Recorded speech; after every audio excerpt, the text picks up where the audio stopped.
पूरा सुन लिए तो चिंता करना छोड़ दोगे तो सुनो। एक छोटे से गांव में आरव नाम का व्यक्ति रहता था। आरव बहुत मेहनती था, लेकिन उसकी एक आदत उसकी शांति छीन चुकी थी, बेहद चिंता करना।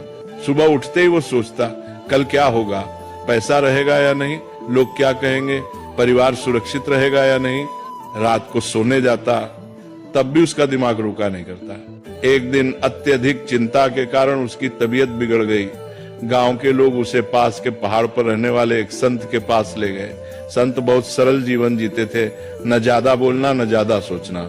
आरव ने संत से कहा, महाराज मेरा मन कभी शांत नहीं होता, मैं हर समय डर और चिंता में रहता हूँ। संत मुस्कुराए और पास रखी एक मिट्टी की मटकी उठाई।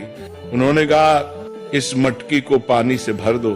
आरव ने मटकी भर दी। फिर संत बोले, अब इसे सिर पर रखो और चलो, लेकिन एक शर्त है, अगर एक बूंद भी गिरी तो तुम असफल हो जाओगे।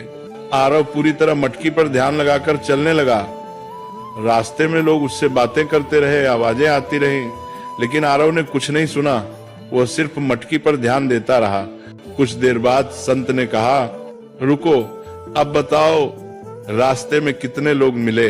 आरव बोला, महाराज मुझे कुछ पता नहीं, मैं तो बस मटकी बचाने पर ध्यान दे रहा था। संत ने शांत स्वर में कहा, यही संत होने की शुरुआत है। जब ध्यान जरूरी चीज पर होता है तो बेकार की आवाजें अपने आप चुप हो जाती हैं। तुम्हारी चिंता इसलिए है क्योंकि तुम उन चीजों पर ध्यान दे रहे हो जो अभी हुई ही नहीं। फिर संत ने आगे कहा, जो तुम्हारे हाथ में है कर्म उसे ईमानदारी से करो, जो तुम्हारे हाथ में नहीं भविष्य उसे भगवान पर छोड़ दो। यही संत का मन है।